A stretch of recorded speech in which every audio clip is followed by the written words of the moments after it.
Osai Williams. There is an obvious problem within black culture in America.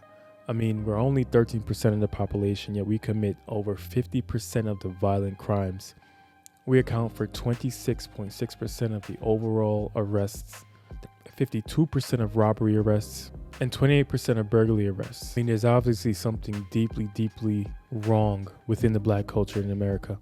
When we talk about the deletion of our unborn children, black women make up 30% of all abortions that happen in America. It's gotten to the point where in 2013, there were more black babies being aborted than there were black babies being born in New York City, where I live. There's been a lot of talk about the problems within the black community that cause these type of things to happen.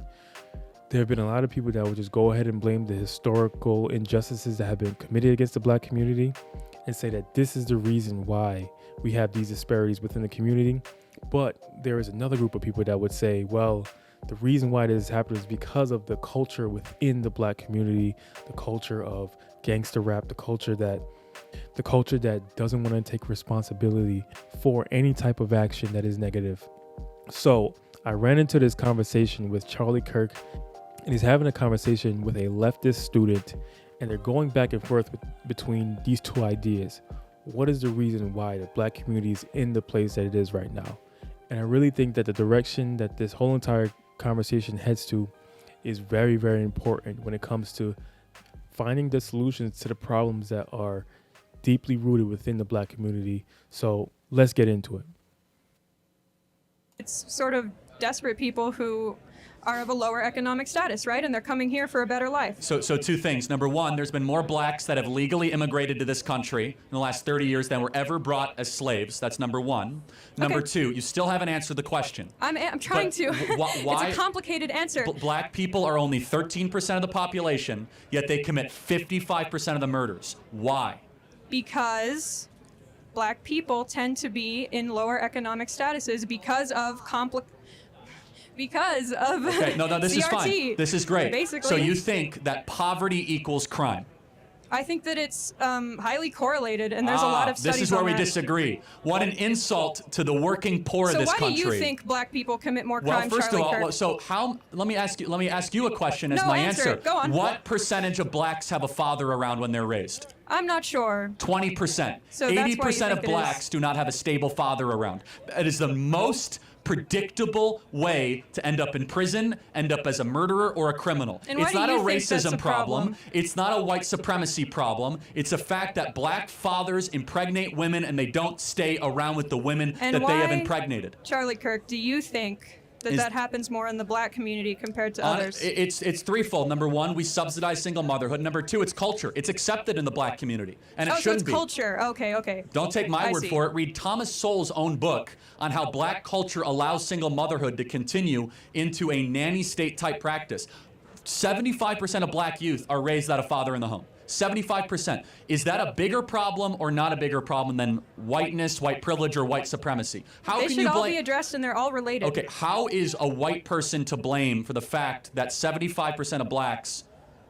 Oh, individual white people aren't at all to blame. Okay, we agree. Yeah. So, but wouldn't it be more like smarter to be like, hey, that this is not about systemic racism. Like, stop impregnating your women and abandoning them?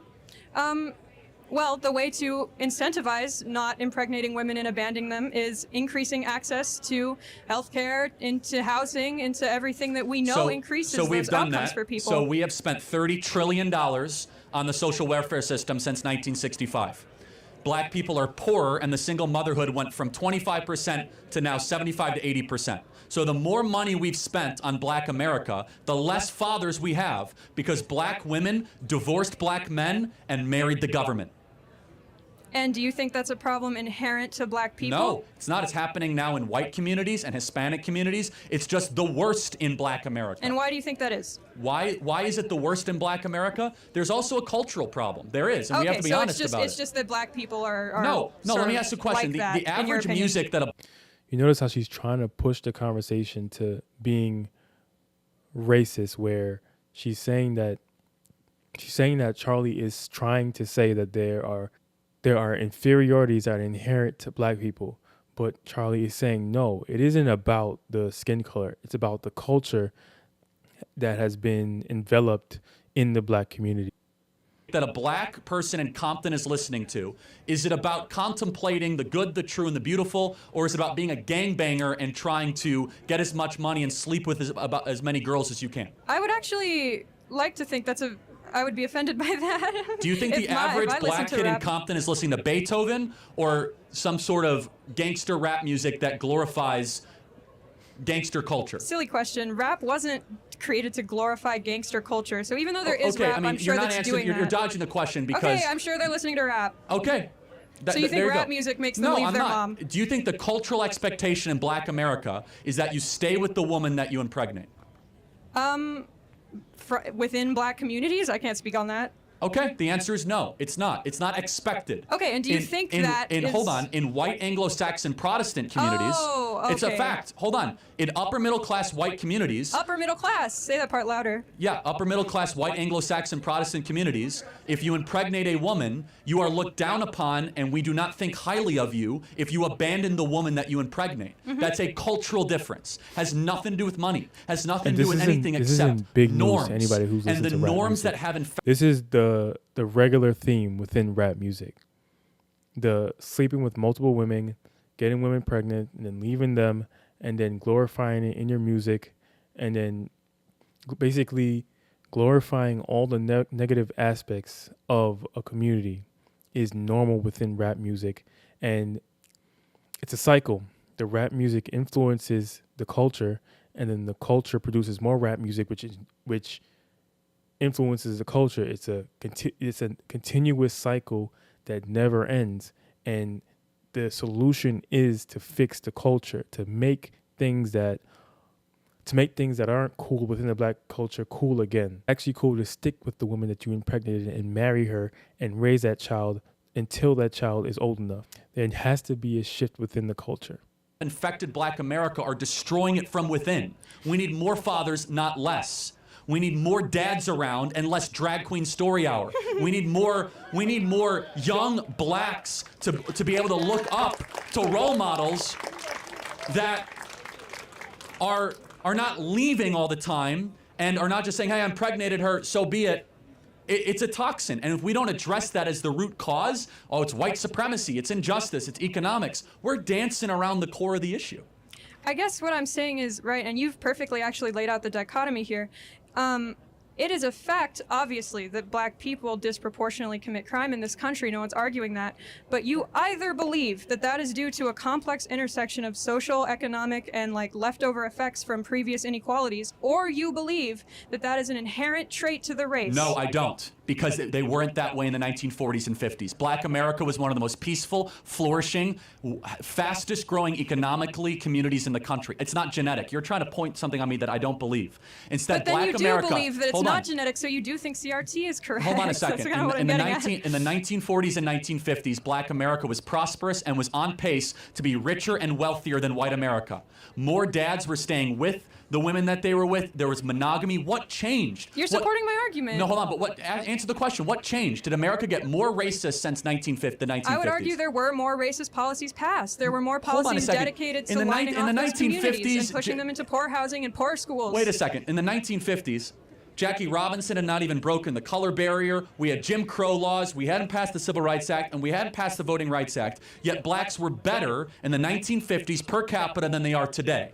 So we have become less racist. We've passed more anti-racist laws and given more stuff, and blacks are worse than they were 70 years ago. Yeah. Why? So you're equating here institutional and social racism.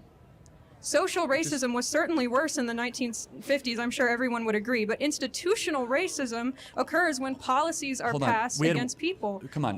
Which can increase over time, and it did. You're not being intellectually honest. You know that. There was black-only drinking fountains in the 1950s. We don't have those anymore. Well, we're bringing them back with, black-only dormitories. But we had, for example, in the antebellum South in the 1950s, we had white-only communities, by law. We got rid of that with the Civil Rights Act.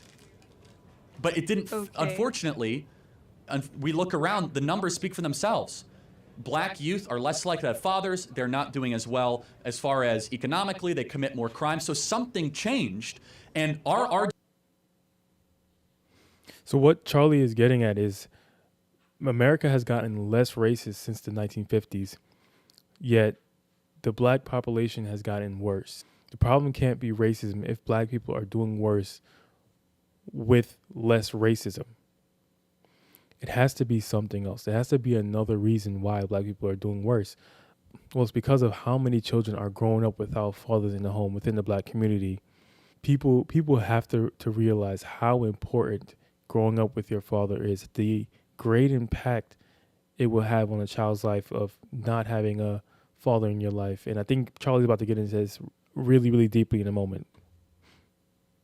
Argument is what changed is three things. Number one, the imposition of the Great Society project by Lyndon Baines Johnson of spending $30 trillion since 1960s on Section 8 housing, on welfare, on all sorts, where, as I said, that young black women married the government and they divorced young black men.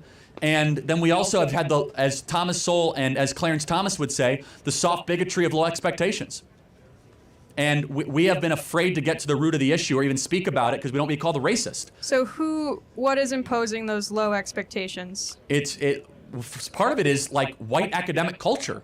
I'll give you an example. I'm not saying you believe this, but Merrick Garland, the Attorney General of the United States, has come out and said having an ID to vote is racist.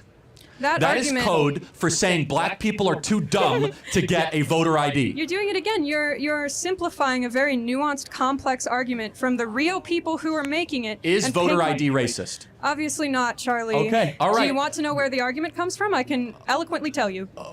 Eloquently tell me why voter ID is racist or whatever. Certain policies in southern states were proposed that would, I think the quote from the person who decided the case was, with surgical precision, target the times where black people were voting and make it illegal or harder for them to get that to come at that time. And then they were targeting the type of ID that black voters had and making that specific type of ID illegal. That is racist. Perfectly fair. How does that impact today, saying that every citizen, if you need an ID to vote, just that aside, why is it racist? Because we have to have, obviously humans are making those decisions, right? And so if there is still institutional racism and people in power that are racist, we can't trust those institutions to make those decisions without institutional discriminating against racism do we people. have in this country right now? What you just named it. What? 1350. Okay, well, I mean, affirmative action needs to happen because there is not that many minorities in these higher educations or higher education institutions. Okay, so you're being clear, which is then you lower standards. No. Affirmative action always does. Affirmative action lowers standards by definition. I'm saying why affirmative action was introduced. I'm not arguing for it. Were you asking me why it was introduced, or? No, I'm saying you agree that's why it was introduced. Well, I agree why it was. I don't think it ever should have been, but yes. Right, but there is institutional inequality, yes? Well, I wouldn't even use the word inequality. I mean, I don't love looking at it that way, but of course, white people generally are richer than black people in this country. Richer and more represented in politics and schools, yes? Somewhat yes and no. Why do you think that is, Charlie? Well, hold on a second. Let's ask the question here. Represented how? So, I mean... Look at Congressman. So, no, hold on a second. Are white people represented fairly in the National Basketball Association? Who cares? What political power does the national... Hold on, I thought we're all about fair representation. Listen. I think that it should, by law, half of the NBA should be white. Great, fine. And the product would suck. Lobby for it. Because I don't blacks care. are much better at basketball than we whites are. What political power does the NBA have? A lot, actually. The NBA reaches millions of people every day. They have slogans that people internalize. In fact, if the NBA had no political power, why would they have to wear Black Lives Matter on all their jerseys? Why would politicians try to get their endorsements all the time? The NBA is more powerful than Congress in some ways of shaping the minds. I think it's your turn to be academically dishonest now. Hold on a second. Sure. No. But if you want fair representation, just to be clear, then why would you not be against whites, by law, being half of the National Basketball Association? Right now, black people make up 88% of the NBA. Do it, great. Who cares? No, I don't care. I'm saying, okay. Right, so here's my point. All right, fine. I have a shot, everybody. Please listen. I could play for the Lakers. I hope. Do it, Charlie. I'll come to your games. I'll do it. The point is this, is that merit should triumph over all of it. Which is awesome. Okay, so merit should triumph. We agree. Okay. Okay, Charlie, do you think black people are not as smart or competent as white people? No. Perfect. So they should, in theory, then be equally represented No, in they positions no, of but no, power. hold on. So, have you ever read Discrimination and Disparities by Thomas Sowell? Do you only read Thomas Sowell? You've quoted him like 3 times. I haven't read No, that. I read a lot more than Thomas Sowell, but I'm happy to. Thomas Sowell's the only intellectual with the courage to go after like these core issues of why Black America has fallen behind and why no one actually has studied it. So let's just give a great example. When you don't have a father in the home, the amount of words that a child hears goes down by 60 to 70%. The amount of words that a child, I don't know if you're a mother or not, or plan to be. Okay. No, just it's an important point. The amount of words that an 18-month-year-old hears is highly predictive of IQ, verbal development. Okay, so that's simple. When you don't have a dad in the home, the mom is overwhelmed and there's just less interaction with the child. That's all fine. Okay, so we agree. I'm just saying that's not because of racism. That's true. No, Obviously, that's fine. That's good. No, she, I know what you meant. But you have a father in the home. All of a sudden, they hear thousands of more words a day, and they're like way further ahead of a single motherhood. And it just goes to show you how important it is to have a father in the home. That something as simple as hearing words when you're younger can impact your IQ growing up, can impact your development growing up, and this is the reason why children without fathers in the home, regardless if the father is in the life or not, hearing those words, hearing two people talking back and forth greatly impacts your future because that's the way it was meant to be. You're meant to learn your language through conversations that you hear from your parents, not from your mom alone. And if you have an entire group of people, i.e. Black Americans, who 80% do not grow up with their fathers in the home, what do you think the outcome is going to be? It's going to be what we see right now. But a single mother raising a child. That's not racism. Okay, so dads are good. Yes, great. Okay. What my question to I'm saying you dads is, actually answer most of the questions that you might have about why Black America is falling behind. Okay, but because their dads don't stay around, and that's I'm trying bad. to sort of get to you to reconcile your own beliefs. And if that's true, which is fine, that's true. We can say that's true. You either believe that has social and economic causes, or you believe that, Black culture's just worse. No, and there I isn't think another that thing to think. No, I Those was are your very options. clear. Right now, Black culture is being held captive by influences, songs, Which and role influences? models. I mean, Nicki Minaj, Cardi B. Okay, Nicki Minaj is causing dads to leave the home. Hold on a second. I don't think that's a good role model for 18-year-old Black girls. I don't think that songs that are talking about like glorifying wet female genitalia is exactly. I don't know which one wrote that song. Which one was it? I think it was Ben Shapiro. Yeah, that's right. Yeah, but but by the way, the role models of the 1940s and 50s for Black America were completely different. So it is a representation issue. Hold on a second. No, not representation. It's who do you get your art from? It's what values are they putting forward? It's the question of every day. For example, more times than not, Black politicians will lament the condition of America. It's systemically racist. It's terrible. What does that do to a 14-year-old Black kid if you just find that you hear that everything is rigged against you? Instead, they should be saying, hey, there might be some barriers, but if you believe in yourself enough, you can achieve in this country. It creates a form of social conditioning of low expectations, and that's not my argument. You know whose argument that is? Barack Obama's. I don't necessarily agree with everything he said either, man. Barack Obama said, number one, we need more fathers in the home. This is when Barack Obama didn't go super woke. Barack Obama's a liberal. I don't care what he's got to say. Okay, but Barack Obama then secondly, he said that we can't keep telling our Black youth that you can't succeed in this country. Anybody can succeed in this country. And Obama was right when he said that. Obama was correct when he said that we need to change the story we're telling Black America. Which is fine. I've never heard any teacher look at a Black person and say, oh, you can't succeed because of racism. Hold on a second. But what is the embedded message of all the propaganda saying it's systemically racist, you're going to run into racist employers, that they're going to discriminate against you? It creates this heaviness of why even try? By the time college students rigged. get to college, they've experienced all that. They don't need to be told. You think that the average, I'm curious, you think that the average Black student at this university experiences like active daily racism? I'd be curious. I'd have to ask. You can ask them to raise their hands I don't know. like. Maybe it's true. Maybe it's as bad as it was in the antebellum South. So I'm not saying that, obviously. Okay. I did say Fine. social racism improved. I'm Okay, saying to be institutional clear. racism is still present, and that's what's causing lower outcomes for minority communities. Do you think the reason why only 20 to 25%, it depends, we don't know the number, it's just a range per year. Sure. So 1 in 4 of black youth have a stable father around. What would you just say is the big, why is that the reason? A complex intersection of social and economic reasons, which are outlined in CRT. Okay. Thank you for the dialogue. Thank you. Okay. I think it's important that we see the differences between the two sides. So from the leftist side, the issues are always social. The issues are always, well, the government has to come in and fix this problem because black people can't fix it themselves. And from the conservative side, the issues are always because of you. If you want change in your life, you have to make the change in your life. You have to buckle down and work your hardest, regardless of the situation that you're in.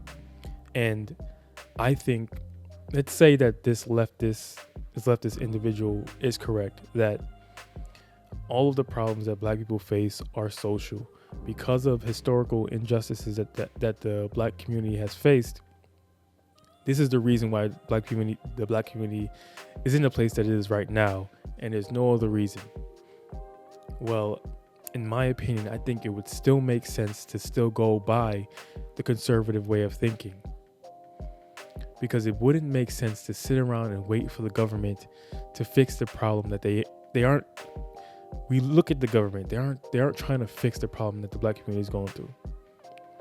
They are content in promising the black community different thing year by year and saying, we will help you, just keep on voting for Democrats, and no change has come. They have made no changes. But from the conservative perspective, which is, hey, don't sit around and wait for the government to fix your problems. You have the ability to fix your own problems. Number one is to stay in your child's life. Fix the social problems in the black community. Stick in your child's life. Marry the woman that you impregnate, and attempt to make the best financial decisions. Live below your means. Do everything in your power to make the best of your situation. Life isn't fair for anybody. Don't make excuses, and just make the best of what you've been given.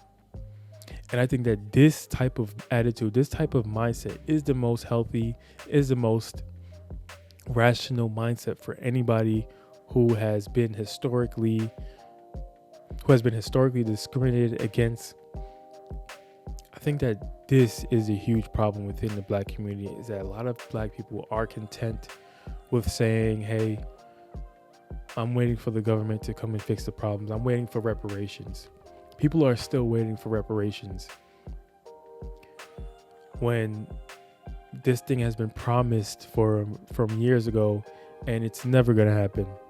So the best thing to do is to take your life within your own hands. The black culture needs to be completely changed.